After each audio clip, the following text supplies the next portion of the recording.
Buenos días, buenas tardes, buenas noches, dependiendo de cuándo escuchéis esto, que espero que sean varias veces. Hoy vamos a hablar del desarrollo fetal. Este es un tema que es difícil porque el desarrollo del bebé dentro de la barriga de la mamá es extraordinariamente complejo y maravilloso, pero a ver si os lo presento de una manera fácil y amena.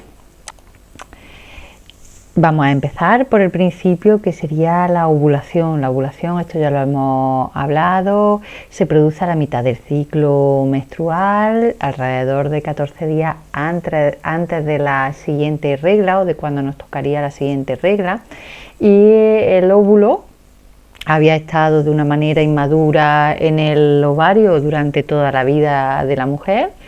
Y en una regla en concreto, pues hay un folículo que se desarrolla más que los otros, tanto se desarrolla que impide que los demás folículos que se estaban desarrollando lleguen a una madurez completa. Este folículo crece muchísimo, se llena muchísimo de líquido, tanto se llena de líquido que se puede apreciar en la superficie del ovario perfectamente, hasta que explota, rompe la pared del ovario y sale un óvulo, como podemos ver en la foto, óvulo que será recogido por la trompa de Falopio, por la fimbria de la trompa de Falopio, y empezará a recorrer el camino que le lleva hasta el útero a través de la trompa de Falopio, y sobre el tercio externo de la trompa de Falopio, con un poquito de suerte, se encontrará con espermatozoides maduros. Aquí vemos una foto de microscopio electrónico real de espermatozoides intentando entrar dentro del óvulo. Llamamos fecundación a este momento, a este acto en el que el ADN, la información genética del espermatozoide, que es la información genética del padre, entra en el óvulo y se fusiona con la información genética del óvulo, que es la información genética de la madre, empezando un proceso que terminará en un bebé con un poquito de suerte, sano y a término, y que conllevará una división celular a partir de ahora de lo que llamamos cigoto, que es el óvulo fecundado, que nos llevará a la siguiente historia. Acompáñenme en esta maravillosa historia. Como he dicho, el cigoto, que es el óvulo fecundado, empieza a dividirse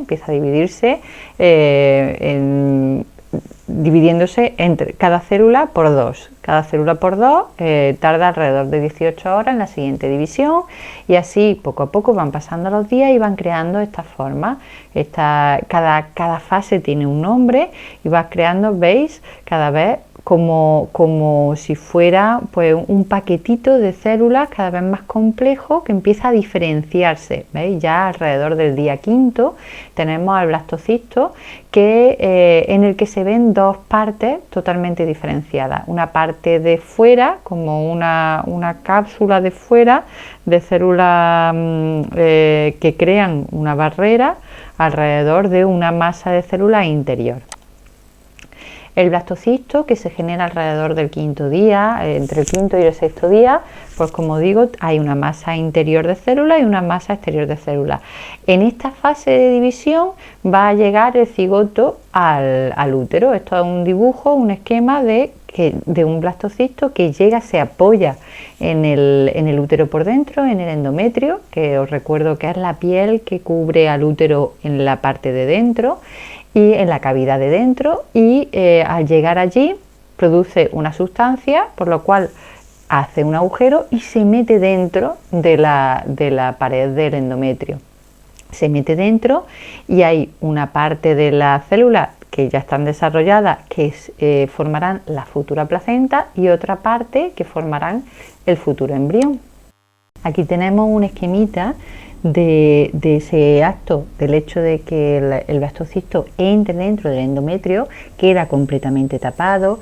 En que esto ocurra tardamos alrededor de 2 días, y del hecho de que la implantación no sea problemática, que el blastocisto entre y pueda conectar con los pequeños capilares, con los pequeños vasos de la madre de manera correcta, permitirá un desarrollo adecuado y evitará problemas en el futuro, como por ejemplo la preeclampsia. Ahora se piensa piensa, la teoría más importante, que la preeclampsia, esa enfermedad de hipertensión, edema y proteinuria de la embarazada, tiene como base fisiológica una mala implantación. Fijaros qué importante que esto ocurra adecuadamente. Y a partir de aquí pues tenemos dos desarrollos paralelos, uno de la placenta y otro del bebé, ¿de acuerdo? La placenta va a estar generada por esas células que veíamos en la superficie de la bolita, que era el blastocisto que ha entrado dentro del endometrio, y esta es la parte que penetra en la capa del endometrio, de la piel de la mamá. Crea unos pequeños vasitos que cada vez son más complejos, como podemos ver en este dibujo. Parecen una rama, ¿verdad?, de unos árboles, y se genera una estructura que entra en contacto íntimo con la circulación venosa y arterial de la placenta, y que va a nutrir durante todo el embarazo al bebé. ¿Para qué sirve la placenta? Os recuerdo. Pues la placenta va a filtrar la sangre de la mamá, la placenta va a oxigenar y va a nutrir al bebé, y después la placenta va a formar también apoyo para lo que es la bolsa amniótica. Os recuerdo que el bebé se desarrolla en un medio líquido. Somos peces, ¿no? En principio, nos desarrollamos en un medio líquido. Ese medio líquido va a proteger al bebé de golpes, de cambios de temperatura bruscos, y sobre todo va a permitir unos movimientos, con lo cual el bebé va a poder desarrollarse y va a poder crecer sin que nada, ninguna estructura le presione o le impida el desarrollo muscular del aparato locomotor. Para que la veáis, esto es una placenta totalmente madura. Aquí la veis bien insertada en el útero, conecta con el bebé a través del cordón umbilical. A través del cordón umbilical pues llevará y traerá sangre hacia el bebé, llevará sangre oxigenada y sangre con mucho alimento para que el bebé pueda crecer tan rápido como crece, y se llevará toda la sangre con los desechos que produce pues el crecimiento fetal, ¿de acuerdo? Esta sería una imagen un poco realista, sí, pero bueno, una imagen de lo que es una placenta, y cómo el cordón se inserta con un poquito de suerte por una parte central, en una parte donde la placenta sea gruesa. Dentro del cuerpo de la madre realmente lo podemos dividir en dos fases. La primera, que sería la fase embrionaria, y la segunda, que sería la fase fetal. En la primera, que dura las primeras 8 semanas de desarrollo, de crecimiento a partir de la fecundación, es como llamamos al organismo que se está creando, a la persona que se está creando, la llamamos embrión.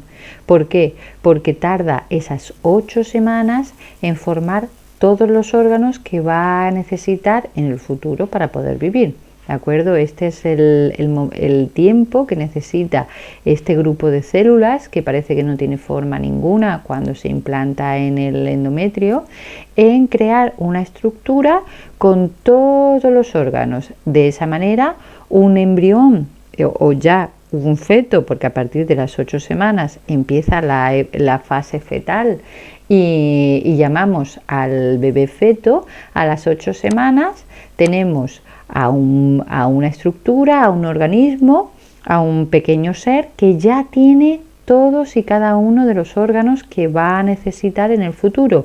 Lo que pasa que los tiene todavía muy chiquititos e inmaduros, ¿de acuerdo? Durante estas 8 semanas, una de las circunstancias más importantes que se da en el cuerpecito del embrión es que se va a cerrar lo que llamamos tubo neural. Mirad, el tubo neural va a ser el futuro cerebro y la futura médula ósea, el futuro cráneo que va a contener al cerebro y la futura columna que va a contener a la médula ósea. Que se cierre bien es importantísimo, porque si eso no pasara, el feto, el bebé, tendrá muchísimos problemas de salud, y problemas incluso algunos imposibles para adaptarse a la vida fuera de su madre. Entonces es una fase muy importante, y en el ser humano depende, entre otras cosas, de que la mujer consuma suficiente ácido fólico. De hecho, cuando se inicia el embarazo, la mujer debería tener en sangre buenas dosis de ácido fólico, de vitamina B9. ¿Y por qué? Porque ayuda a la madurez y al cierre correcto del tubo neural. ¿Qué alimentos tienen el ácido fólico? Pues mira, tenemos aquí toda la hoja verde que veis en el mercado, desde la lechuga, el brócoli, incluso son muy ricos en ácido fólico las hojas de la zanahoria. Si tenéis allí la zanahoria entera con las hojas, pues las hojas de la zanahoria también la podemos utilizar en ensalada. Es muy rica en ácido fólico. La remolacha es rica en ácido fólico, el huevo, las habichuelas son muy ricas en ácido fólico, los cacahuetes, los garbanzos y el hígado. El hígado es muy rico en ácido fólico y fijaros qué sabios la cultura saharaui que reparte el hígado en las bodas entre otras personas, sobre todo entre las embarazadas.